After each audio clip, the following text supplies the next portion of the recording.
మర్నాడు ఉదయం కృష్ణదేవరాయల ఆస్థానానికి వృద్ధుడు వెళ్ళాడు. కృష్ణదేవరాయలకు భటులు సాక్ష్యమిచ్చారు. అంతా విన్న సభాసదులు కృష్ణదేవరాయలు ఆశ్చర్యపోయారు. కృష్ణదేవరాయలు, తాత, నీకు ఎలా సాధ్యమైంది అని ప్రశ్నించాడు. వృద్ధుడు, మహారాజా, నేను రాత్రి అంతా దూరంగా ఉన్న మీ భవనం నుంచి కనబడే దీపపు కాంతిపై నా దృష్టి కేంద్రీకరించాను. కొంతసేపటికి నేను చలిని మర్చిపోయాను. ఈ విధంగా రాత్రి అంతా నదిలో నిలబడ్డాను అని వివరించాడు. సభికులలో ఒకరు లేచి, మహారాజా, ఈ వృద్ధుడు మేము మోసగించాడు. మీ భవనం నుంచి వచ్చిన దీపపు కాంతితో తాను వెచ్చదనాన్ని పొందాడు. కావున ఇతడు బహుమతికి అనర్హుడు అని అన్నాడు. కృష్ణదేవరాయలు కూడా నిజమే కదా అని అనుకుని బహుమతి ఇవ్వకనే వృద్ధుణ్ణి వెళ్ళి పొమ్మన్నాడు. వృద్ధుడు నిరాశగా అక్కడించి వెళ్ళిపోయాడు.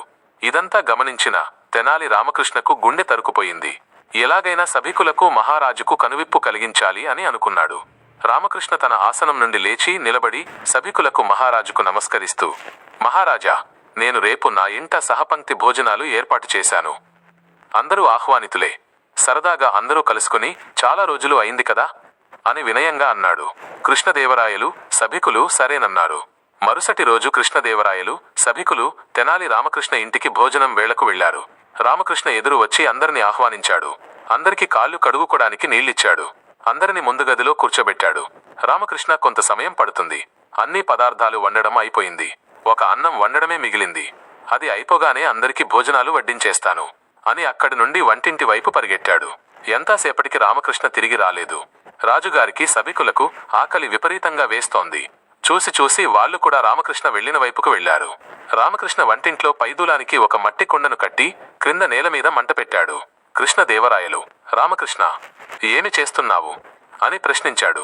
రామకృష్ణ, ఇంకొంచెం సేపు వేచి ఉండండి. బియ్యం ఉడికి పోగానే భోజనాలు వడ్డించేస్తాను. అదిగో ఆ దూలానికి వ్రేలాడుతున్న కుండలోనే బియ్యం ఉంది అని అన్నాడు.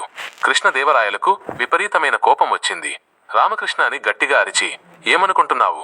భోజనాలు అని పిలిచి నన్నే అవమానిస్తున్నావు. మంచివాడివి అని చేరదీసినందుకు మమ్మల్నే హేళన చేస్తున్నావు అని అన్నాడు. రామకృష్ణ భయపడకుండా వినయంగా చేతులు జోడించి, మహారాజా, నన్ను మన్నించండి. నా మనవి ఆలకించండి. నిన్న మీరే కదా ఆ వృద్ధుడు దూరంగా ఉన్న మీ భవనం నుంచి దీపపు కాంతి వెచ్చదనంతో తన చలిని పొగొట్టుకున్నాడని బహుమతి ఇవ్వకనే పంపిచేశారు. అందుకే నేను కూడా ఈ విధంగా అన్నం వండాలని ప్రయత్నిస్తున్నాను అని అన్నాడు. వెంటనే కృష్ణదేవరాయలకు తాను చేసిన పొరపాటు తెలిసి వచ్చింది. అప్పటికప్పుడు వృద్ధుడిని పిలిపించి అతను ఇవ్వవలసిన 100 వరహాలు బహుమతిగా ఇచ్చివేశాడు.